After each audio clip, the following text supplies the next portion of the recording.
Previously on the Great Wrestling Debate. Maybe this is just the way, like, maybe he actually will call it down the middle and won't miss anything this time. Because this is the whole thing with Vince McMahon here, saying he does not want Daniel Bryan walking out of SummerSlam as the champion. What is this, a repeat plot? It sounds like Punk already. We don't want Punk to walk out as champion back in Money in the Bank with Vince. That was Are we repeating stuff with the same people? I would love to have something. I'm going to call it right down the middle. hey, Corey. Did Bryan win the title? Yes!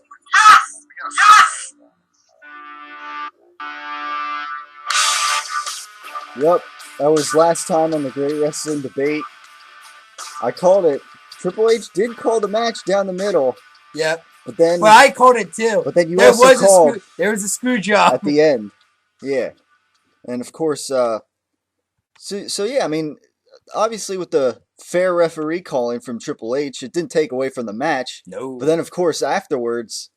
There was the whole screw job, and you did call the possibility that Triple H would turn heel turn. And now that's what happened. And now we have a corporate champion. Right. A champion that the McMahons can believe in. Now, before we get to, I guess, Raw, we did both see the pay-per-view. So Let's do a quick summary of the matches and what we thought of them. All right. Well, okay. The pre-show, yeah, it was good, obviously, but it was a little too short. Obviously, it was cut short with interference. Yeah, I was a little disappointed in that. I thought they, should have let them fight it out, but I think the thing that pissed me off, once again is that I think this was a great opportunity for Ambrose to go over on a veteran. And it didn't quite. And it did happen. I mean, but once again, Shawn Michaels' analysis after the match was hilarious, though, when he goes, yeah, Rob Van Dam might have had the bigger backup, but they're not as fast as Reigns in them. So, and he wasn't wrong because, like I said, once Reigns got in that ring, they easily got out there before Show and Henry could do any damage to him. So right, and of course, Shawn was sporting a Daniel Bryan-esque beard as well. Yeah, well, thought that was interesting. Well, a little surprise. Well, supposedly he's been on the Outdoor Network. He has his own hunting show. I believe that's still on. So he goes hunting a lot now because he's retired. You guess you got to go that mountain man beard now. Right. So, but yeah, a little disappointed in that. And then of course that went to another match that featured interference. The Bray Wyatt debut. Yep. With Kane. Ring of Fire. With a Ring of Fire. With four firefighters surrounding it. Ring of like 6-inch flames. Except when a move was pulled off. Well, but Tyler, that's how the Inferno matches were always done though. Like the flames themselves are not impressive, but it's when you get slammed to the mat, and that's when I guess something in it that causes them to go up usually. Yeah, I thought it was an entertaining match, especially trying to what's it, Luke Harper and what's the other guy's name? I still can't name the name. It was a little short. Yeah, I mean. Yeah, well, but it was entertaining though. Still, I mean, you had. I just thought it was funny them trying to get in the ring, and every time they tried to make an attempt, the flames would just. Like the kendo stick moment. There's going to be some kind of moment. Yeah, he's trying to throw the kendo stick under, and us in the flame, and it's like a light on fire kendo stick, and he's thinking about just dropping it, and you have Bray Wyatt saying, "No, I can use that. Yeah. And he drops it, and you have the firefighter putting out the flame. Too big pop, I might add. Of course, this guy obviously wasn't a trained firefighter because then he got knocked out.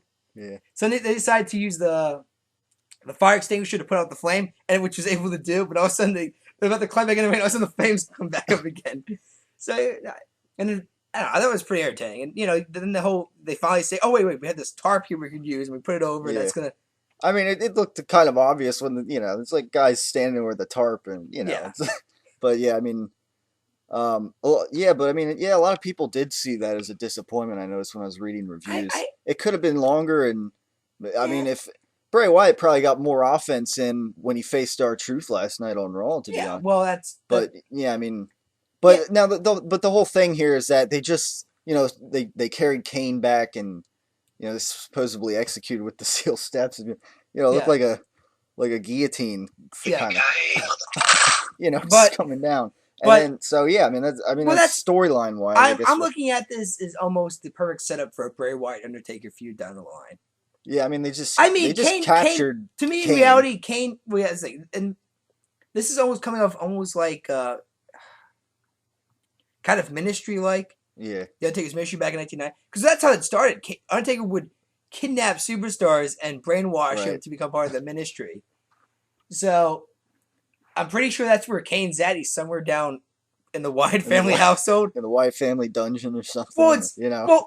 Well, I mean, remember that one cameraman who I guess is also now trapped in that dungeon too? Because how they kind of end that video is that, you know, Wyatt kind of like grabs like the camera and says like, you got to see the light in that. And how like when he's looking through, he opens the door and he sees like the one guy and the one guy's just standing. He's like just saying stuff to himself like I gotta believe, I gotta follow. Yeah. You know? So maybe that's what Kane's doing right now. Right. Like just saying stuff to himself. Yeah. So you know, I mean, to me, actually, somebody even brought this up here is that even though Kane is now going to go film See No Evil 2, I think the Wyatt family's gimmick is perfect for like a horror movie, pretty much. I mean, this whole gimmick is like, especially with they're going to push this whole idea that they're kidnapping superstars and brainwashing them to expand their family. Kane, I mean, fits that kind of story. And hell, who knows?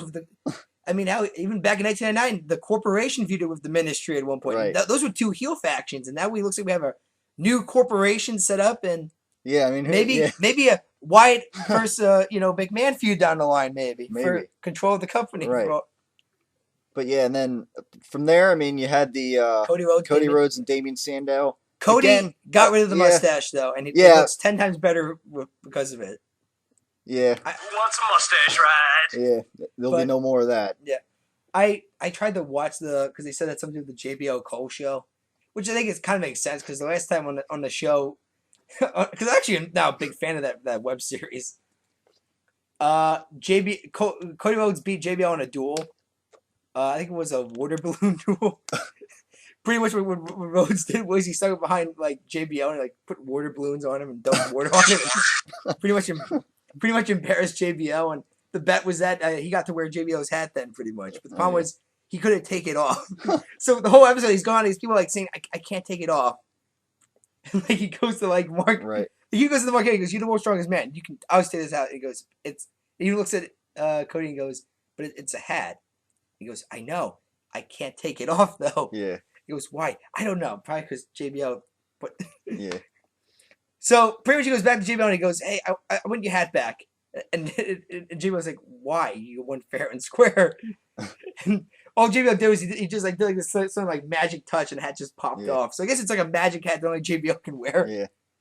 But yeah, I would have liked to have seen these guys go longer than 5 minutes. Yeah, but especially if Sandow's Mr. Money in the Bank and and they shaved Cody Rhodes' mustache. Yeah. So I mean that's a sign that they want to maybe push him a little more. And well, they kept bringing it up, and even on Raw, they even go as far as this guy could be a number one contender for the World Heavyweight title down the line. Right. When they had the rematch of the night before, which Cody Rhodes won again. So I mean it's odd. Well, actually, it's not really odd. I mean, actually, think about it. Every Money in the Bank winner has had a losing streak after they've won. Yeah, which they should try to change that habit. Well, I think they're trying to do that to first of all see how these guys can handle defeat. And number two is I think it's also to maybe throw fans off because then it's like, well, why the hell are these guys getting a full title opportunity? It's like they haven't earned. They're not earning it right now. Yeah. But it's like you understand they still have that opportunity though. Right. So and I mean everybody who's cashed in worked out fine. Yeah. I mean. Yeah. I think even Ziggler's now moving back on the right track. I mean, obviously right now he's at war with the fans kind of the Big Show. With the Shield and last night and But yeah, I mean, with Sandow has this, this unique briefcase. I would think it would be like. I actually think he's smart though. It'd be a while. He handcuffs it to a ring so nobody can steal it. That always drove me crazy. I mean, like, why would you just leave it out in the open for somebody to steal it? Finally, Sandow is the intellectual savior like he says he is. He just says, "Oh, the kid's stealing. Now it's handcuffed to the ring, the ropes." You're welcome. Yeah. So. Yeah, I would think it's not going to be a while until he cashes in, anyways. But no, especially since Orton did the cash in. Yeah.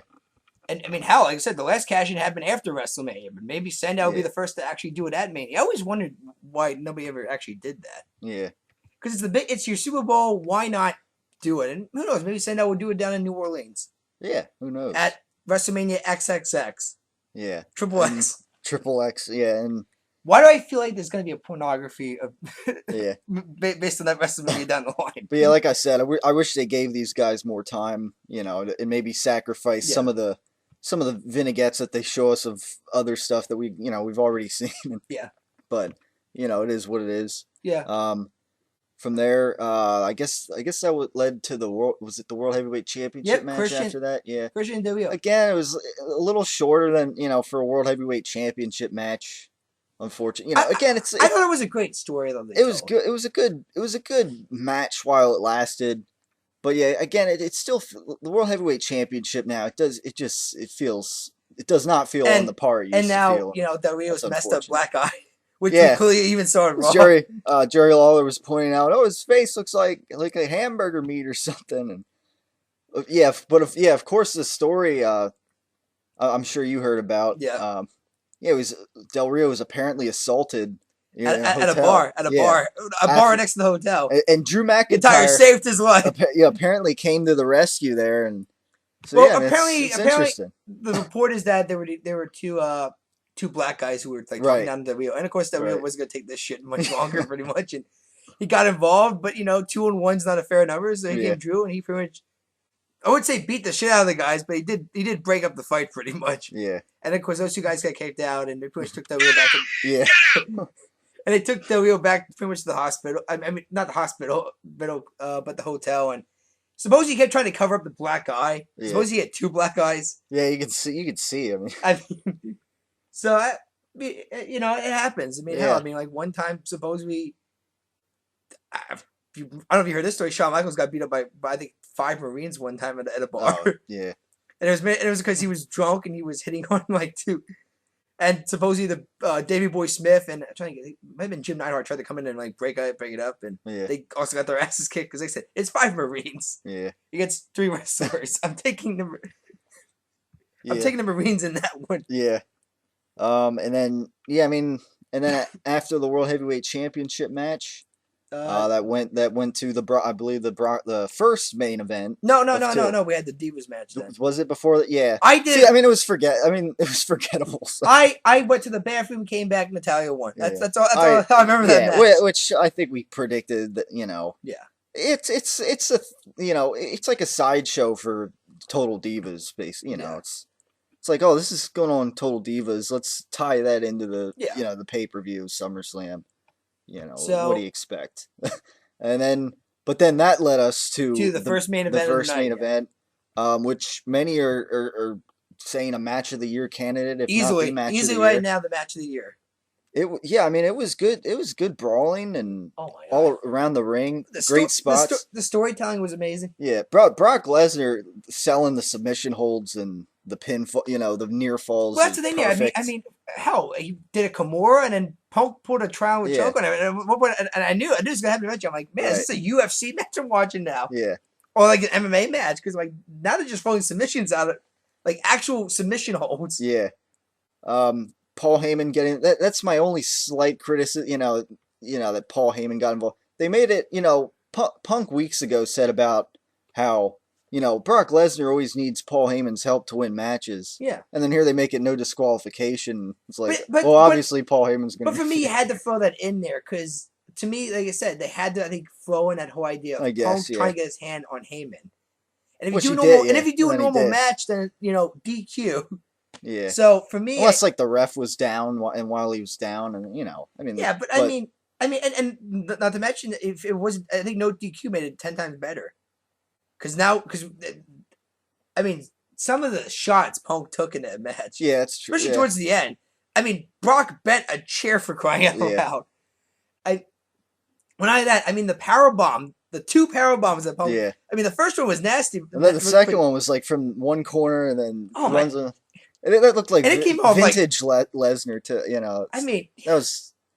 Supposedly the 2 got a standing ovation from the locker room because supposedly the entire locker room was watching it and they came back and they got a standing ovation. Oh yeah, they deserved it. This is how you wrestle kids, Yeah, those 2. What's the thing? Brock has now proven that he's got it still. Oh yeah. I just think he needed the right opponent. And Punk obviously helps anybody, flourish in the ring. Like I said, the storyline was great. Pretty much. Look, Punk was trying to get his hands on Paul Heyman the whole night. Right. And he eventually did, and how even And it's continuing. Yeah. What's the Lesnar's out of the picture now. That's the problem, though. And not to get involved there, but after watching the Curtis X segment, who do you got then next? Yeah. I mean, the only thing I can think of is a new Paul Heyman guy. Yeah, But it has to be somebody who's just as believable as Brock Lesnar, because I really think the Lesnar is right now the only guy that people actually believe can be this perfect, I don't know, protector of Paul Heyman. Curtis Axel's Intercontinental Champion, and they're not going to have Punk, kind of like step down and feud with him. So I mean, and if they did, like, who would you think should, if they want to get another Paul Heyman guy, they could maybe be at the main event level with Punk? Who would you say? Oh boy, if there's anyone, there was an angle done on NXT where Paul Heyman came out and he said he was looking for a new Paul Heyman guy. Yeah, he did recently, and he did recently say on his Twitter account they did find somebody. Now people have been saying is that he's actually. The next Paul Heyman guy actually be a Paul Heyman girl. Like, he's actually found, like, a diva in NXT. Oh, yeah. I think it's Paige. I think that's what the rumor is, that it's the current NXT Women's Champion, Paige, who actually is very good. I mean, like, she's a very, like, athletic diva in that. And trust me, the Divas Division could use one of those. Yeah. But, no, but that's my guess, pretty much, Tyler, is that it's somebody from NXT. Like, a new superstar. Yeah. But at the same time, I feel like now this is going to push Curtis Axel to the side a bit, though. And I feel kind of bad. I mean, he's the kind of champion ever. That's the thing. I really am waiting for this moment here where he can shine. And last night could have been that moment, but, like I said, Paul didn't need to win. Because, like I said, he lost and needs to get his momentum back. But at the same time, like I said, so I thought the same about Daniel Bryan last night, but I guess we had to wait another week for that opportunity. Right. But, no, but I think... I really don't know. I'd go with somebody from NXT because I can't think of one person on the main roster that Paul Heyman can use as that new enforcer, really. Yeah. But I don't know. I mean, who knows? Who knows? But, I mean, there's guys that aren't doing anything, like, anything important. Yeah, but, to throw them in that spot, I mean, they're not doing, most of the guys are doing anything, or mid-card. I mean, we're talking about, like, I don't know, a Zack Ryder? I mean, not Zack Ryder. No. But, I mean, like, Wade Barrett or, Ryback, those guys don't have anything to do. Well, Ryback, they could figure out something. Well, Ryback's currently doing a bullying angle. Which, and that's the running. I'm trying to figure out, okay, who's going to be this guy that's going to, stand up to the guy, and that's going to be, because this is what it's leading towards, is eventually somebody's going to cross this guy's path eventually. Yeah. I thought it was funny when he let him into the guy yesterday in the shower, and I'm like, yeah. Oh, the number of rape jokes you can tell at this. Pick it up. No, pick it up. Pick it up. I'll get the soap. I'll get the soap. Yeah, and then of course SummerSlam there was a with the cold soup and whatever. Oh my god! I did like the shower one a little better though on Raw. I thought that one was funny. Turn on the shower. Put it up. Put your bag under the water. Put it over the water. No, get out. Yeah, I mean, it was, and the guy was kind of pissed off, but he wasn't going to do anything about it. Yeah. Because he knew if he tried to do something bad, he gets his ass kicked, and they're in the shower crying out loud. Yeah, of course they have Ryback, sport his, leather vest and kind of Ryback rules. New merchandise, in the process, since they don't have anything else to do with them, I mean, I really don't know what they're gonna go with this feud yet. Right. I would say more entertainment. I think really exciting is that you got more great Punk and Heyman promos coming. Right. That's about it. I mean, Punk, Heyman, Lesnar. I mean, those are guys that you can always trust that they're going to deliver no matter what. Well, this is the first time. This is the first time that Brock's actually delivered in a match. I mean, Well, I mean, it's not his fault though. I mean, because in his first run, he had great matches with Kurt Angle, Undertaker. Well, that's what it comes down to. But I mean, he came back and he faced Cena, which was like a one-sided beatdown. Pretty much, yeah. And a few matches with Triple H. I think they had to do that. Well, that's like I said. At this point. And some people just didn't get the Triple H feud. Some people thought that, like I said, it was forced and it had no point, really. Yeah. I mean, and they added, like, so much that needed to be added. I mean, like, the original feud reason was Triple H got his ass kicked, pretty much. Like, his shoulder got... Okay, there you go. And there's going to be, like, and over in his days of holding up the WWE are over, and Paul Heyman, threatening to... But then, but then it's then it kind of changed. But then it's he attacks Vince McMahon, and then it's a whole you don't beat up my stepfather and that. I mean, to me, it was a consistent angle. This is a basic angle, pretty much. Right.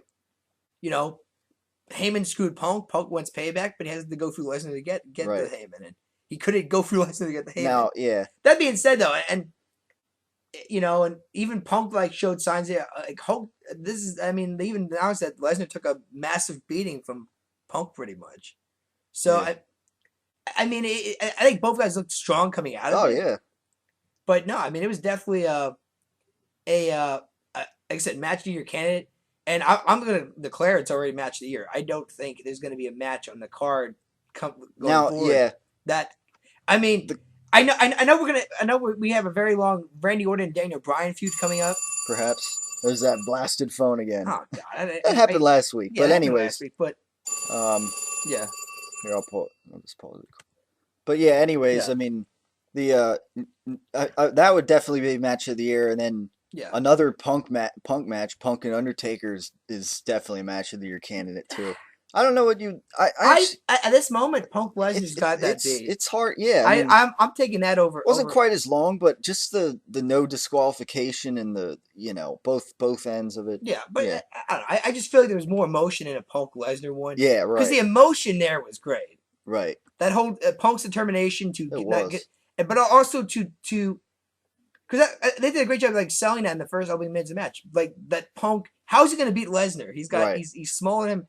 But at the same time, once he did, you know, he was looking very legitimate then. Yeah. Because he was this little guy beating the hell out of this big guy. Right. I mean, this isn't like a Rey Mysterio Great Khali moment here where Rey's, you know, the massive and just pulls a 619 out of nowhere to beat the Great Khali. I mean, these two beat the hell out of each other. Yeah. Yeah. Brock Lesnar taking the announce table cover and just like putting on top of it and then just like. Well, how about him just throwing him over the Spanish announce table? Around. And I mean, I got worried there because like Paul like banged his knee against one of the chairs. I mean, it was a vibe. And also he picks him up again and just throws him across the other like something from an action movie, and good. You know, stuff. And they have Punk jumping off the announce table on him. I mean, a lot of great spots. A lot of At this point, I said match of the year. The only match that I think could top it maybe is like I said, I expect this Bryan Orton feud to go on for a couple of months, and it's long term. Hell in a Cell is coming up in October, and I really feel like remember they changed it to Battlegrounds. No. Oh, they are having Hell in a Cell. I think it was Over the Limit that got changed. Well, I know next is Night of Champions. Night of Champions, then it's Battleground. Then it's Hell in a Cell. Okay, so they're gonna there's probably so then basically there's gonna be like a 3. There's probably gonna be one of those like 3-week periods where it's like in a 3-week span there's 2 pay-per-views. Yeah. If that's how the same month, yeah. If they do if they do keep Hell in a Cell, then that's how it'll be. Because last year I remember that happened. That's the best thing that's what I hate about Hell in a Cell originally. They had like 3 Hell in a Cell. I'm like, you don't do that. You only need 1. Yeah. Like the Lynch Chamber did the same. We're gonna have 2 Lynch Chamber matches. You don't need that. Set it up if it needs, I mean, that's and to their credit, that's what they've been doing now. I mean, last year there was only 1 Hell in a Cell match. Ryback, Punk. This year, I think Orton and Bryan, the amount of intensity I could see coming out of this feud already. Oh yeah. In fact, this is how you could end it. They would too. Thrive you could end it in a Hell in a Cell match for crying out loud. Yeah. But I mean, and with all the emotion that might come in, that might be the only match that might top Punk and Lesnar now. Yeah, because remember, there's only like I think in the 70s when they had the Slammy Awards, that's when they announced like match of the year and match of the year. There's not that much time left really. Right. And at this point, it's Punk and Lesnar. I don't know what other match they can can validly say was better than Punk and Lesnar. I agree. Yeah. So yeah, I don't know. We'll see what happens. Great stuff. Yeah, and Lesnar will probably be off TV for a while now. WrestleMania is it? Yeah. I mean, there'll probably be some build up in there. He'll be in Raws and last year. Well, here's the problem, Tyler. His contract, he signs. It limits him. Yeah. 3 matches. 3 pay-per-views. Yeah. No, 3 matches. 3 matches. Period. Yeah. Because they're not going to be on pay-per-view. You're not going to waste them on Raw. 3 that's what I'm saying. Basically, 3 pay-per-view matches. It's kind of like his first contract, but he had because we worked one of the similar. Yeah. His first contract was Extreme Rules, SummerSlam, WrestleMania. This one's going to be Extreme Rules, SummerSlam, which might be the same thing. Yeah. So but it's a 3-match. So it's 3-match contract. So his next match is WrestleMania. That's it. That's right. Exactly. But I mean, because they want to enhance the pay-per-view buys, and it's Yeah. like we want if you want to see Lesnar compete, you got to pay. That's the thing. But And it's understandable by WWE. But yeah, from there, of course they had to put a couple matches in between the main events to calm down. One. I guess it was one. The Ziggler, There's a lot of time filler in there. It seemed. You had Ziggler and Caitlyn against AJ and and Biggie. And for what it was a decent match. Yeah, but I mean, you knew it was not going to top the previous match. Right. And you knew everybody was just waiting for Bryan and Cena to come out. This pay-per-view was about the two main events pretty much. And so I felt bad for the guys. They pretty much were put in a clustered sandwich, I would say. I mean, they were, and I'm pretty sure that they knew, oh, crap, we got to top the amazing Lesnar Punk match. And now we have to, and the match coming after is going to be the last match on the card, which everybody's really looking forward to. And they gave him some time. They got as much in it as they could.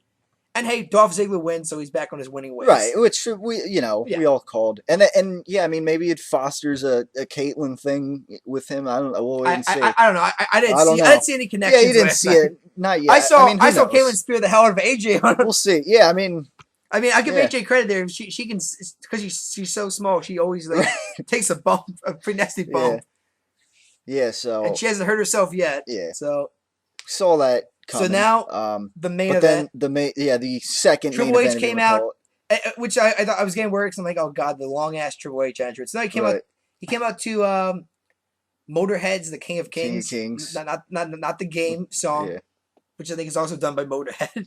Yeah. Came out, didn't even do the word about deal. He just got in the ring, and after that, Daniel Bryan came out, and the crowd erupted. Right. In fact, when he came down to the ring, you saw all the yes posters. Oh yeah. All the yes, actually there were a lot of yes posters. In fact, if I had to go based on how the crowd was leaning, it was 80-20 Daniel Bryan. Yeah. You could hear Cena fans out there, but it was clear this was a pro Daniel Bryan crowd. Yeah.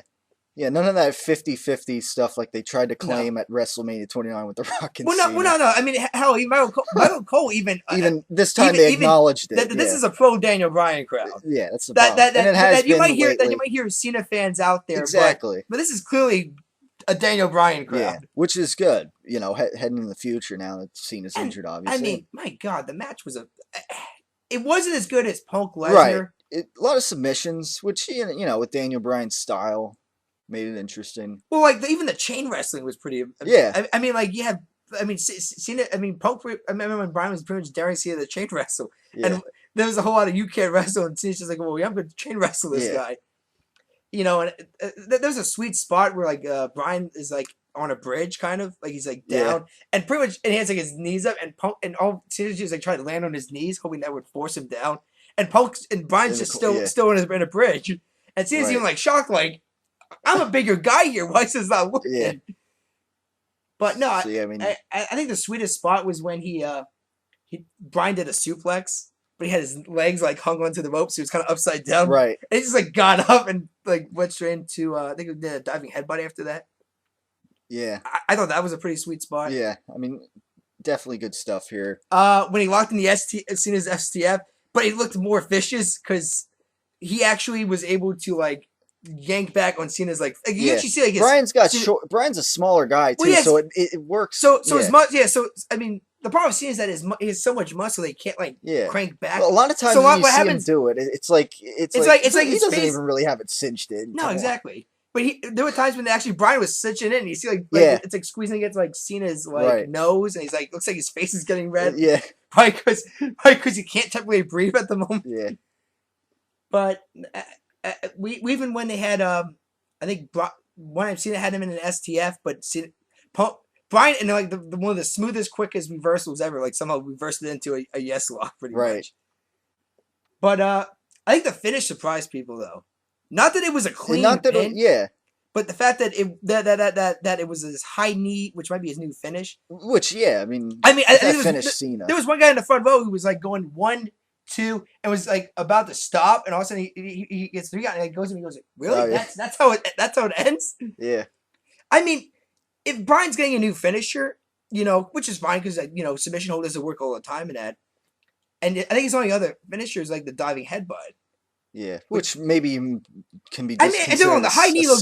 signature. I mean, he ran as fast as he could, and he like just drilled his knee into Right. Cena's face. I mean, it's a pretty vicious finisher. Right. But they never really sold it as his finisher up to the pay-per-view. Up until now. So nobody, I think, like knew this was like knew a it finisher. was coming. Which I Don't don't get me wrong. mind. For the fans, Right. the 3 count, it was. Didn't matter. Yeah, They went crazy, but there were a few people going like, "Really? That's how it ended?" Like, yeah, because I think a lot of people they're like supposed to think like, oh well, it's got to end with a finisher that everybody knows. Yeah. This is a case where it's different. I mean, like I said, it's a nice Maybe it's a finisher, new but finisher, they never introduced this as a finisher in past. And I mean, and that to me that doesn't bother me.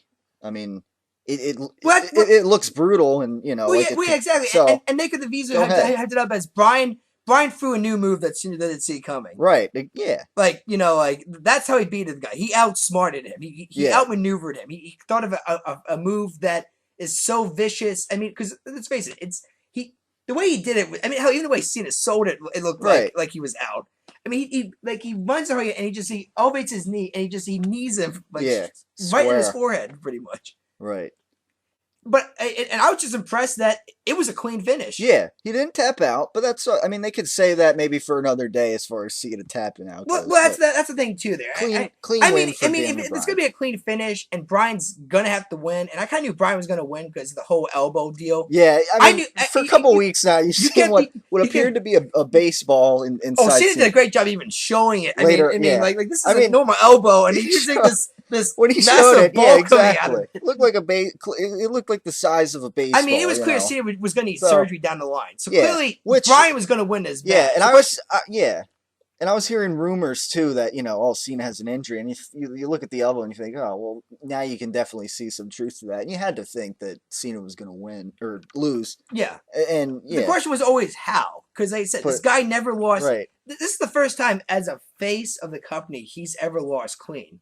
Pretty much, no interference, no distractions, no cheating. It was except to The Rock. That was clean. Yeah, but he's a legend, and I think legends. But to a newer guy, a newer guy, yes, exactly, a newer guy, a lesser, yeah. And you know what? And you look at Cena's promo. He pretty much was saying, "Look, I got beat by a younger, more." What's the thing? I think they were finding it out too. That was kind of the great story that they were telling too much. Was that Cena, I think, was starting to realize that he's not the one that's more motivated right now. He's 36, yeah. Well, no, but it's just that there were times where it's just like, no, this guy's got. It felt like a point in his match. He's just like, well, forget the entry here. The guy I'm fighting right now is so determined, so fired up. He wants to be champion. Yeah. And I mean, like I said, it was a great finish.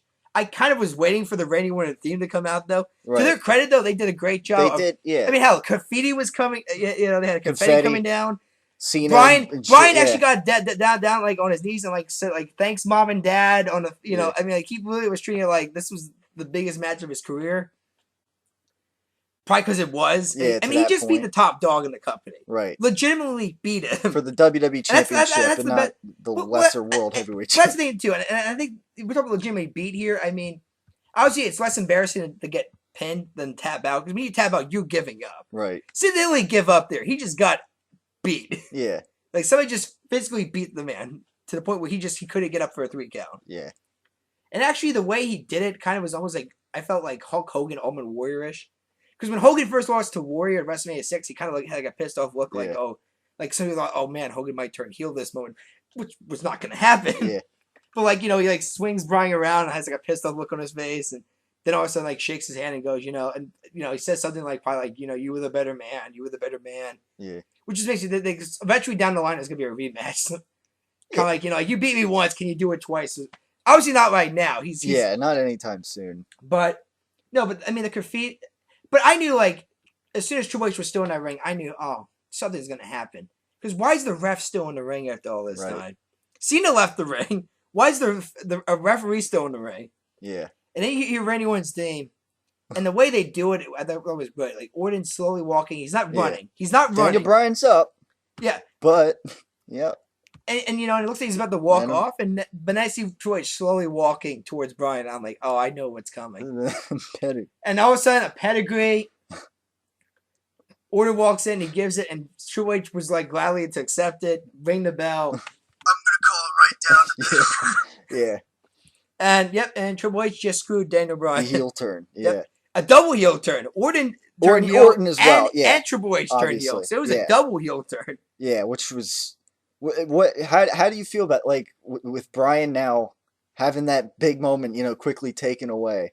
Actually, I was anxious to ask you about. Well, people were so happy with as we get to Raw from here. Well, here's the thing: the news coming out is that backstage, while a lot of people were so happy about the Brock and Punk finish, there was mixed reactions to the way they ended the whole Bryan Cena. Not the match, the way. Because here's the thing: there, of course, Bryan got out of everything Cena threw at him. Right. All his finishers, everything, pretty much. So why? So now you have Triple H, a retired wrestler, pedigrees him, and that's it. Bryan's done. Like, what are they trying to send here? That the pedigree is more vicious than an attitude adjustment, than an STF? Well, I mean, I guess added on top of all that. Well, yeah, you could easily say it too, but it's like, after the pedigree, that's it. He's motionless. I guess that's. Orton didn't have to do anything. Yeah. I would have loved it if maybe he could have pedigree and then maybe a punt. Maybe a punt. Yeah. And then it's two things that took Bryan to get done, but it was one pedigree. Right. After Bryan kicked out of an attitude adjustment, got out of an STF. I mean, we're talking about the face of the company, and now we have a retired performer. I mean, the decision made sense, but they could have thrown in a punt in there because that would have ultimately said, the heel Orton is back, and I think the thing that people got pissed off is that this was easily Daniel Bryan's biggest moment of his career, right? Yeah, and some people were saying, why not just give him this moment and then maybe do the cash in on Raw? Now, I will argue with that though. While I was disappointed that Bryan's biggest moment was quickly taken away from him, pretty much.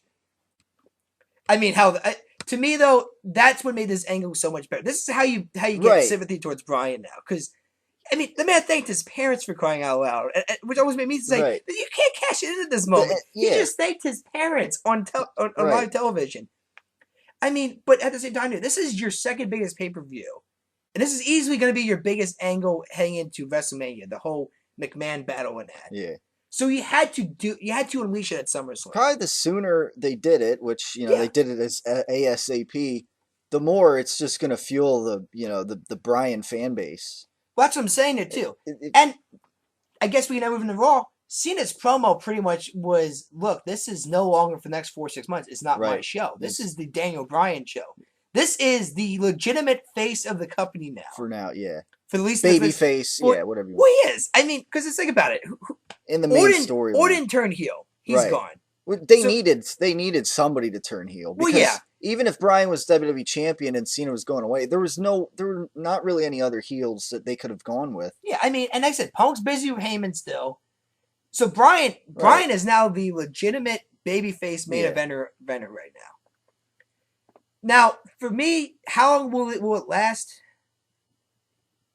Cena said 4 to 6 weeks. Now, when 4 to 6 months. 4 to 6 months. Yeah. I'm sorry. That's when I said towards WrestleMania season, which is funny because the original reports for the surgery for the elbow was that I only heard it would take maybe as most of 8 weeks, which would be 2 months. Yeah. Now, people said besides the elbow, Cena is going to take more time off to recuperate the rest of his body. Which he should. That's sore. But the 4 to 6 months to me screams more of how the rating is going to come off with Cena not being featured on television for the next 4 to 6 months. Right. Because to me, it's the ratings start going down. Probably because Cena fans just don't want to watch the product anymore. Yeah. I don't know why you wouldn't. Because if you're a wrestling fan, you should have a second favorite guy on here. Yeah. But if the ratings, but the problem also is that Monday Night Football is coming up too. So now they have stiff competition, which is why usually the ratings always go down during football season, especially if it's a good matchup. Right. Spider 2 wiping in. But what if the ratings start going down? It's 4 months. Cena's back in 4 months. If the ratings don't go down, in fact, hell, they might even go up. You never know. I mean, because now you have an original. This is the first time Daniel Bryan now is going to be on the top card now. The first time in his career.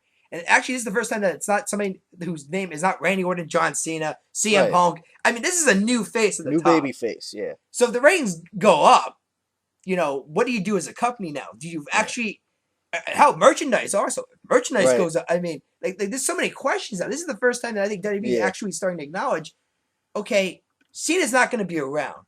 Right. Do we actually have a second This is- babyface that yeah. can step into And that this is a shoe? good. He's got, and Daniel Bryan's got a good storyline to be that babyface in. Well, hell, he's going to go get the entire This is- McMahon family. Yeah, and Randy Orton. The ultimate, exactly, the Shield. I mean, Yeah. to me, he's almost facing. I mean, I would say an Austin. We'll see if he picks kind of up an attitude- ally along the way. Well, it sounds like he has That's Ziggler the thing. and Show, and he even saw like the states from like Mark Henry And eventually, and the primetime player, and like eventually, yeah. like you clearly saw like half the locker room had like Right.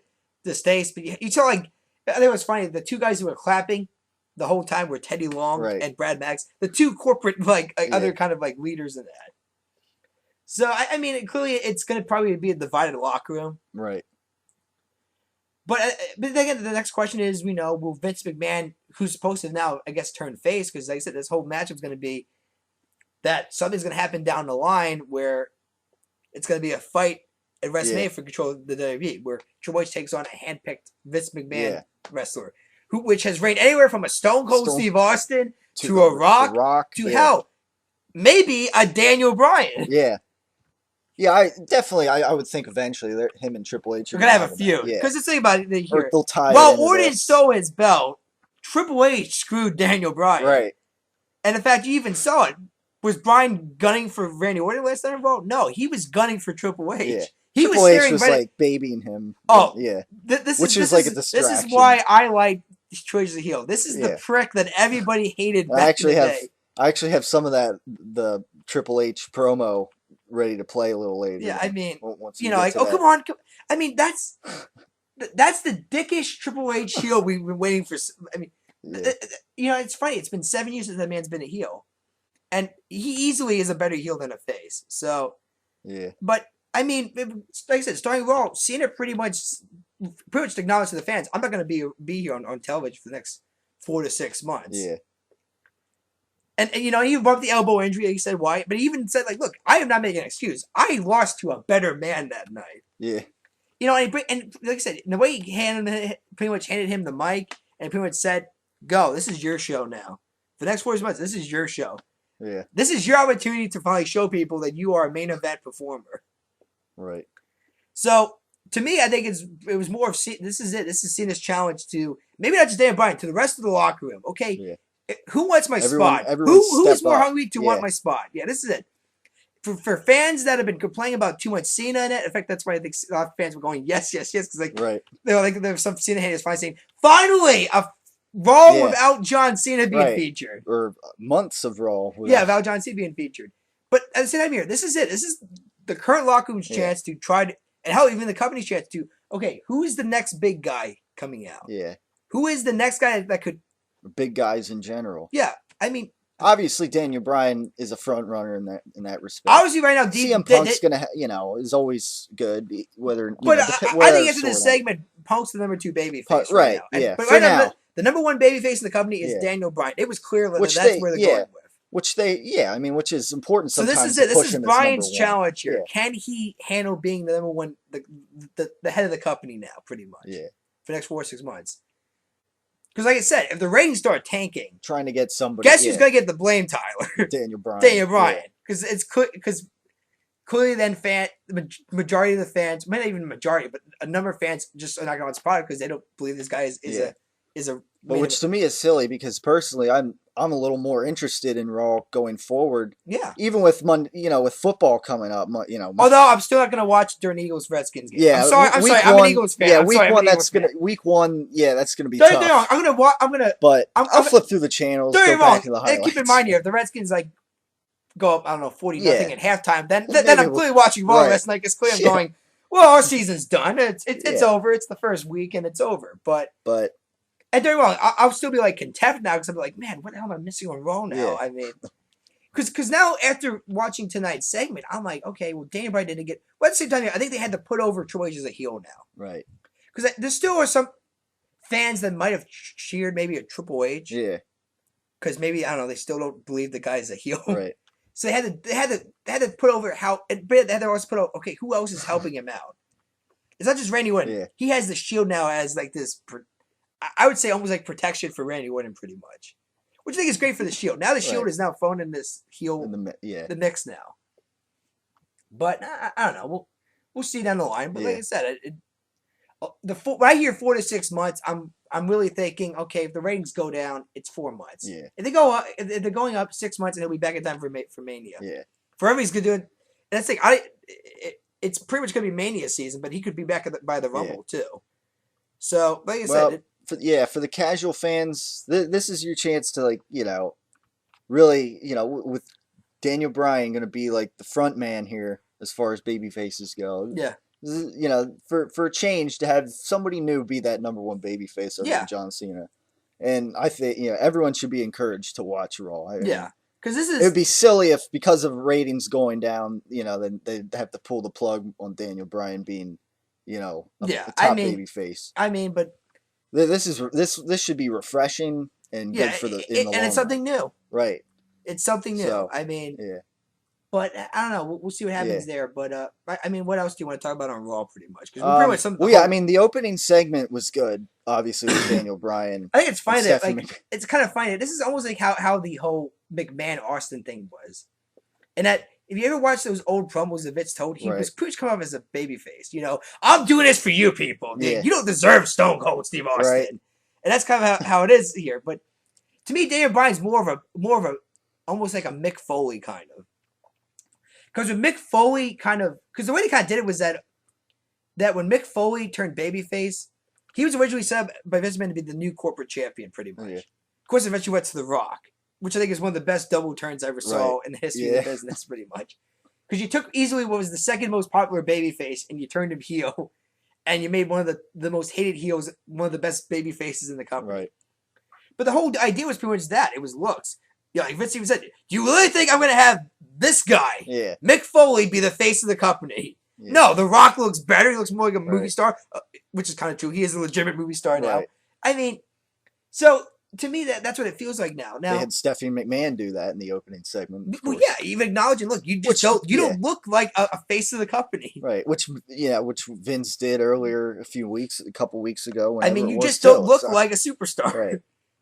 But like I said, so to me, this is coming off more like a Mick Foley, The Rock feud, pretty much, because Randy Orton does look like a superstar, or hell, even a movie star. He's established. He's well established. And this is his 10th World Championship, which and at the timing of it too makes it even bigger. And I do give him credit though, because I was wondering if they were ever going to acknowledge the past issues between the McMahons and Randy Orton. Yeah, and they did. To their credit, they did, and they pretty much said, "Look, it doesn't matter. We're doing this for business." Yep. We're not making this personal. Brian made it personal. We are not making this personal. Yeah. This is all business. Speaking of that, what do you think of Triple H's now? His first heel promo essentially in a long time. I can say it's a great refreshment because I forgot how much of a prick, an asshole, a douchebag this guy could be on the mic. Yeah, and he proved that all in one promo. Yeah. It was funny. Now, some of it seemed a little kind of funny, like innuendo and something. Yeah, but as soon as they did that whole Brian crawling to the ring and he's going, I'm like, this is the Triple H from 2006 that used to do this to every talent. Right. Put him down. And fans used to say, because this is the son, the son-in-law of the boss of the company. Nobody else would actually do this as a heel. Yeah. But. And I think it's great now because now we actually found, because like back in 2006, nobody actually acknowledged that on camera that Triple H was the son-in-law of Vince McMahon. Yeah. Everybody knew he was, right? And knew this is the only reason why he could get away with saying, and burying people like this. But to me, it's refreshing because I always knew that he would be a better heel than a face. How he even always said like he would rather be a heel than a face. In fact, the reason why he turned face in the first was because the DX. A lot of people wanted to see a DX reunion all of a sudden in 2006. And he had to turn face because Shawn Michaels was face. Which would be interesting too. I think maybe we could have a Shawn Michaels Triple H face off maybe down the line. No. Not a match, but maybe like what happened to you. Like, because even Daniel Bryan knows this is the anti-establishment guy, and now he's gone corporate. This whole Triple H heel turn. I mean, for the past few years, ever since he turned part-time, and started getting into this new role as being a higher power, this kind of revitalized him. his on-camera role Yeah. in the WWE, and I mean, that's good. I mean, to me, that's good. To me, there were some teases. Like I think the 28 feud of Undertaker was kind of like heelish, kind of too. Like Yeah, I'm not gonna face Undertaker because he's right. a business. That streak is business. I don't want Yeah. to kill business. I want to Yeah. help business. And that came off more as a heel thing because he was Right. saying Because even Shawn by Michaels even said like, "What happened to you?" Like only because by default, Undertaker's not going to be heel no, when the streak's on the line, but so. no, but I mean, And then of course, Triple H after losing, he'd praise the Undertaker, and for me, I can say this: DX Triple H is out. Evolution Triple H is in now. yeah, and Because this has come off more like an Evolution Triple people, H. yeah, In fact, it kind of is. Orton Randy by Orton's his in. side. Randy Orton's now in it too. now people are clamoring like, oh, all we need is Ric Flair, Batista Well, back. Batista's but, doing movies. Yeah, Forget it. forget He's in that. Guardians of the Galaxy. Yeah. That's going to probably make a millions of dollars, and yeah, he might become the next Rock. and Ric Flair is just Well, he was Ric Flair has his own issue. Did you hear about the 2K14 symposium deal with him? Not with him. I just heard there's been trouble with between Flair was WWE. wasted. Yeah, I heard you, it was. You can watch the full thing, and you can tell the man had too many beers because he kept interrupting Jim Ross, and he kept going on these long tangents. Right. So I don't see Ric Flair getting back in the ring. In fact, I kind of wish he never would get back in the ring at this point until he does his independent stuff. Well, he kind of has to. Yeah, when you're pissing away all your money on all, alcohol and women, that's pretty much all he's got. I mean, no offense to John Cena, but there's a reason why Cena has a big house and Ric Flair doesn't. Right. Because Cena saved his money and Ric Flair wasted his money. Yeah. So, to me, Ric Flair is going to be looked at now in the future as a guy who young people do, if there's the do not do in wrestling, Ric Flair's going to have a book about it. Yeah. Do not waste money on women. Do not waste all your money on alcohol because very soon your looks don't matter anymore. Yeah. You'll be this old guy who people just say, man, that was a once great 16-time world champion. Yeah. Not anymore. Yeah. But yeah, I thought that the ending with Triple H was interesting. Yeah. Let's play a little sample of some of Triple H's reign. It was, I don't know, there's some funny moments I thought. Let's play. What about my personal issues? You think, let's put this on me for a second. Forget Daniel Bryan. How did I feel about this personally? You think personally I wanted to do that to Daniel Bryan? You think I wanted to throw away Daniel Bryan's 15 years of blood, sweat, and tears to get to where he was last night? You think I wanted to throw that all away because he overachieved? No, I didn't. It hurt me. It hurt me personally to do that to Daniel Bryan. Okay. And let's look at the guy that I did it with. Let's look at the new WWE champion. You think I liked doing that with him? Yesterday I did pull out. Hell no. There is no love lost between he and I. There was a lot of bad blood, a lot of water under that bridge, but I buried my personal feelings. I buried my personal feelings for what was right for you. I buried all that. I buried all that hate, bitter feelings. I buried all of it to do what was right for each and every one of you. And quite frankly, for Daniel Bryan to stand out here and say he had a personal problem with it, I don't really care about his personal problems. And to be quite honest, Daniel, go ahead, hater. You saying that you have a personal problem with this is just selfish.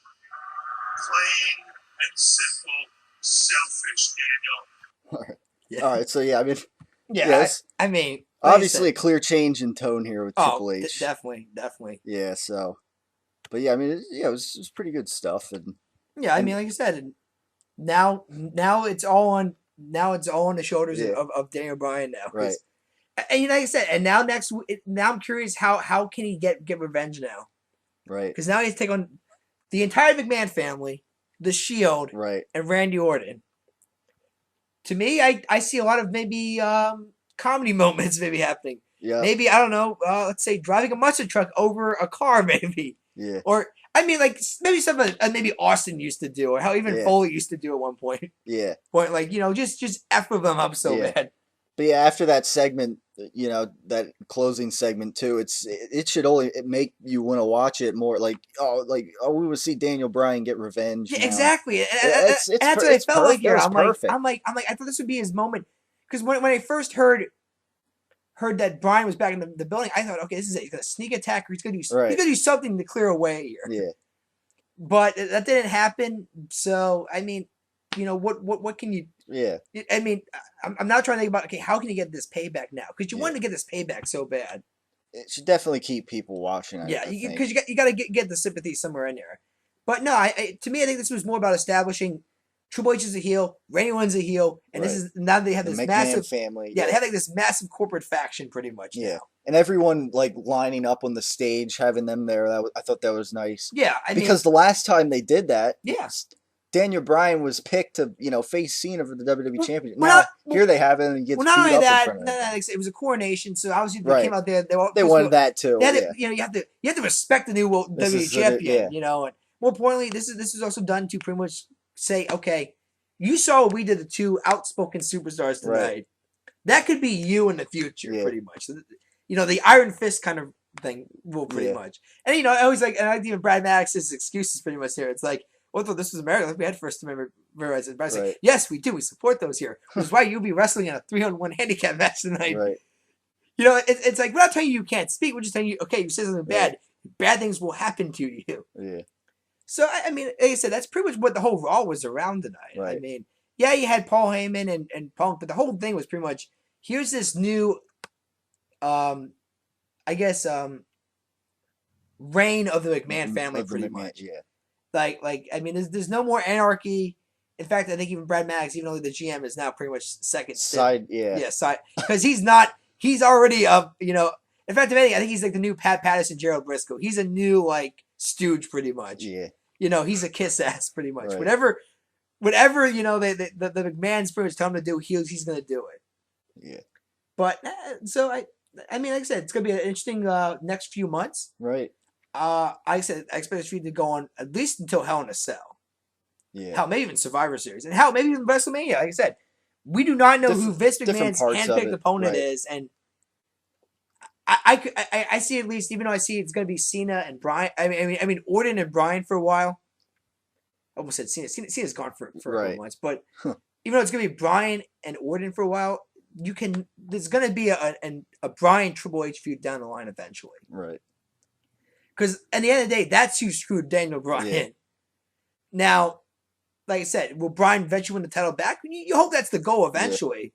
Yeah. I see it more as it's going to be more of, like I said, a Rock McFoley deal where they literally trade the title back and forth.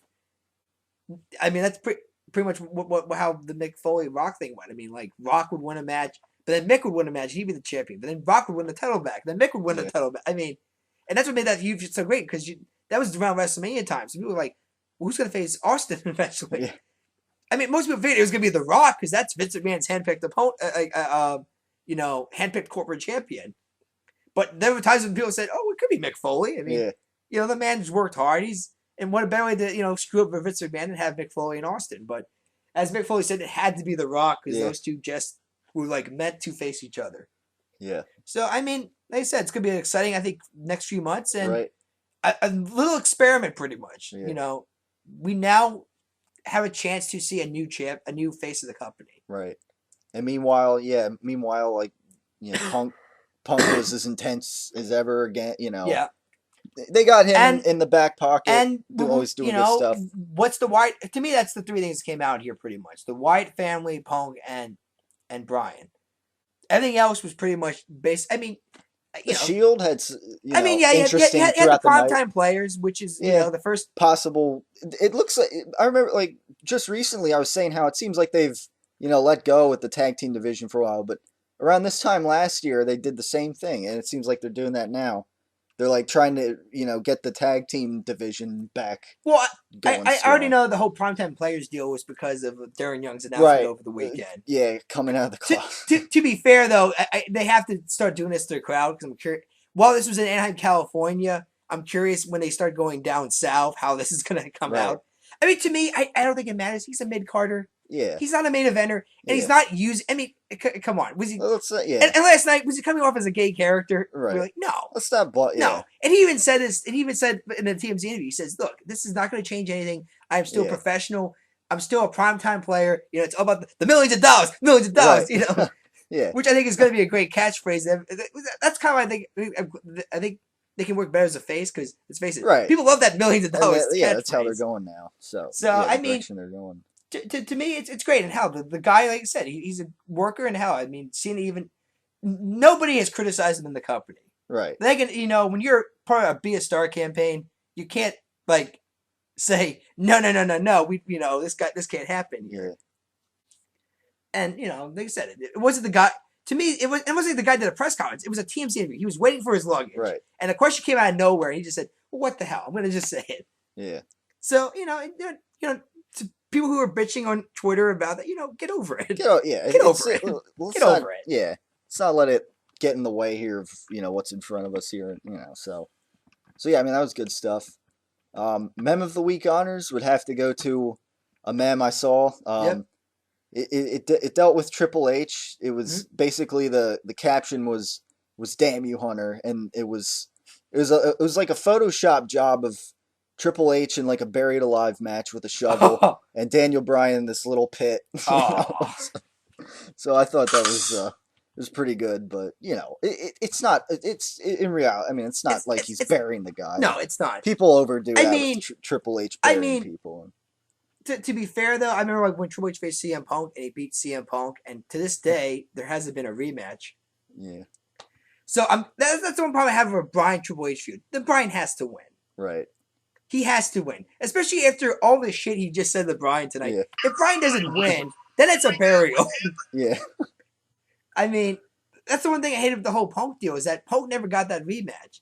He lost to Triple H. Granted, in probably the most effed up finish of a match ever. Because I remember that Kevin Nash came out, and then you had Miz and Truth come out in that match, and then John Laurinaitis came out, and I mean the whole finish was screwy as hell. But still, Triple H wins. So now Triple H has in the only time ever has Punk a win over Punk. Yeah. And to me, it's like, okay, when he faces Bryan, maybe in that one time only match, and he beats Bryan, does that mean, oh, well, Bryan's never gonna get that rematch? It's never gonna, you know, it's always gonna go down 1-0 Triple H. To me, that's how you bury guys then. Because, you know, like I said, he pretty much insulted Daniel Bryan's manhood tonight. Right. So, I mean, to me, the match, Bryan has to win. And again, like I said, if he's Vince McMahon's handpicked opponent, then he has to win. Yeah. Although, like I said, a heel Triple H ruling the WWE Kingdom would be very entertaining. Yeah. Then a face McMahon, you know, forgiving for all his past sins and that. I mean, but like I said, it's going to be a very entertaining couple of months. As we, I think, are start. Interesting to see where it's going. I mean, like I said, next pay-per-view, I think it's Survivor Series, although some people just say it's the Royal Rumble. But yeah, I see a very entertaining feud down the line, and not just between Orton and Bryan, but between the McMahon family and Bryan. So, like I said, we'll see what happens. Yeah. Like I said earlier, ratings matter. That's what it comes down to, and merchandise. Yeah. Because you would expect Bryan's merchandise to go through the roof now, especially since there's no Cena there. But then again, Tim Tebow hasn't played a football game really in a while, and yet his merchandise still keeps selling. Yeah. So sometimes you don't need to even be there to not have your merchandise get sold. So. But yeah, like I say, with the way the story is playing out, and with Daniel Bryan, I mean, you know, the merchandise can sell itself with the way things are playing out. So I think. Yeah, I mean, with as much as people are going to get behind Daniel Bryan, I think. I think the best moment at SummerSlam, to me, shows you how over the guy is. Right. There was like a 10-year-old kid in the audience, and he had a fake beard on. Yeah. And it had like a Daniel Bryan shirt. So to me, that's proof that kids can get behind his gimmick. Yeah. So. And for a while, for the longest time now, people have been, you know, lobbying for this Orton heel turn, and we got that out of it. So to me, it was all worth it. And Triple H, you know, was a nice heel turn, nice. So I mean, we're getting some new, refreshing content out of this. I think in the future. So yeah, that looks. I mean, I guess the only thing we can really wrap it up on is some really good news. I think Brooke Hogan has been fired from TNA.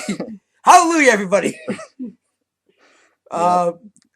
To me, Yeah, I heard about that really shows the company's in financial troubles because it was done for budgeting Yeah. reasons. So if Brooke Hogan, the daughter of the quote unquote face of the company, because make no mistake about it, it's the Hulk Hogan show over there, Right. which is pretty sad since the guy's 60 years old. Yeah.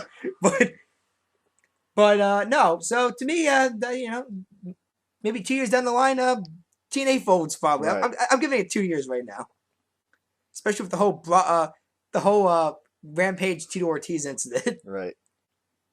Tito Ortiz striking Rampage with a hammer now. To me, every MMA fan just vomited and just got pissed off at the whole Bellator match now. Yeah. Because now it's a wrestling angle Right. now, and which is going to be unique because they never really had an MMA match so with a wrestling angle. So I don't know. We'll see there. Yeah. To me, it's going to come off pretty bad Right. for Spike in general. Yeah. Because now you got MMA fighters taking wrestling spots. And now you got MMA fans get pissed off because now the main event for Bellator's first pay-per-view is going to be a wrestling angle. Right. Because that's just a basic, Rampage Jackson Tito Ortiz fight. So Right. I don't know. We'll see what happens. And oh yeah, how about what do you think of Ricardo Rodriguez now being RVD's manager? What did you think of that? When I heard the whole It was a surprise.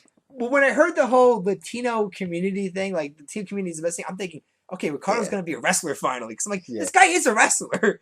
Believe it or not, he's actually a trained professional wrestler. I mean, did anybody actually watch the Rumble? Like when he was in it the one time, and he did all those stiff kicks. I mean, he's a wrestler. Yeah, great. He doesn't look like $1 million, Right. but I don't know. We'll see where this goes. We'll see where it goes. You wonder if now after being in the U.S. title picture, now you wonder if he's going to be in the World Heavyweight Championship picture. If this leads to something like Well, here's that. the weirdest thing here too. Supposedly how Rob Van Dam's contract works is he wrestles for 90 straight days, but he takes off for a couple of months. They works 90 straight days. So he's pretty much worked for 2 months now, pretty much. Let's see. The Money in the Bank was like the 14th. July. Yeah, July. Mid-July. A little over a month. But I'm saying with that kind of a schedule, you're not going to be a champion. doesn't mean he can't feud with Del Rio, but he's not going to take the belt. He's not going to. Yeah. Well, that's a little deflating, I guess, if you think about it. Yeah. It's like, oh well, that's even why, if he feuds, that's what I'm saying there. I mean, it's great. It gives Del Rio a chance to beat a legend. Obviously, I guess it's a legend that they're kind of treating, not quite like a legend. You know what though? After RVD's rant on because he actually pretty much put down TNA over on his Twitter account, I think recently. He pretty much said, "Look, what to me?" He says, "I'm in an ocean. I was in a pond back in TNA." He says, "Not." He says, the talent's great in that, but it's a small roster. He says basically he's wrestling the same guys over and over again, and when that happens, you don't get new ideas or anything. In WWE, we have a whole lot more options to go from. You can wrestle different matches. And also, I think honestly, he feels more relevant now. Because like you said earlier, when he was in TNA, he kept having people coming to the airport and saying, "Rob, I can't believe you retired. I really wish you would come back to wrestling and that." And Rob would just go, "No, I'm still wrestling. It's coming in TNA. It's actually on television." Right. I mean, and he would say, like, why is he promoting a product that should be promoting him? Yeah. Because that's been always the main criticism of TNA was they never promote their talent. Yeah. They never do. The only time everybody saw him promote their talent was Hulk Hogan and Brooke Hogan. Why? I don't know. But, you got to promote your talent. Yeah. I mean, and Ben, that you have a guy who's like in his 40s, like late 40s as your world champion. Boy, right? I mean, granted, okay, we can say the man was all overdue for at least one world title run, but he's not a top heel. And honestly, who else is going to be the guy? Yeah. I mean, and then you give the Chris Sabin, who, I really don't understand where they're going with the company anymore. I'm almost at the point I'm going to stop watching Impact period now, which might be a good thing because I really feel like the reason why they even have a prayer is because there's some fans still watching because they still wait for that. They're going to make that U-turn eventually, Tyler. Yeah. But you know what? I've been saying it for like the last 6 years and they haven't even come close. And just when you think they're about to, they just keep going in that straight line. Right. So I don't know. All I can say is that WWE clearly is going to be the top dog for years to come. And they got new They just got a revival, new exciting Well, things that's what I'm saying coming. here too. Like even futuristically, all that investment in NXT now and this new training center. I mean, Yeah. The TNA doesn't have WWE any of Training that. Center. Yeah. I mean, so how can you say you're investing in new talent when you don't have anything really set up for young talent? Yeah. So, once again, WWE is showing why they are going to be the king of the mountain for years to come. And the one Truitt did say is accurate is that the company is got to be in a position that where even when Vince McMahon is long gone, that it can keep spinning, like the wheel can keep turning in that. Yeah. Obviously, like I said, Triple H should take over, but then who's going to take over after Triple H? That's going to be the next question, really. Is Yeah. who's going to be Triple H place? Probably one of his two daughters, probably. I'm Yeah. assuming, which would be a pretty milestone there. Oh well, I mean, he'll probably be around for doing it for years. I don't know. We'll see. We'll see. You think I like doing that with him? So yeah. So yeah, I guess that's gonna wrap things up. Yeah, we'll wrap it up. We the pretty Great much talked Wrestling about the Debate whole here. Bryan deal and that. Right. So yeah, thanks for tuning in, and we encourage you to stay tuned for as we move forward here into the fall season with WWE.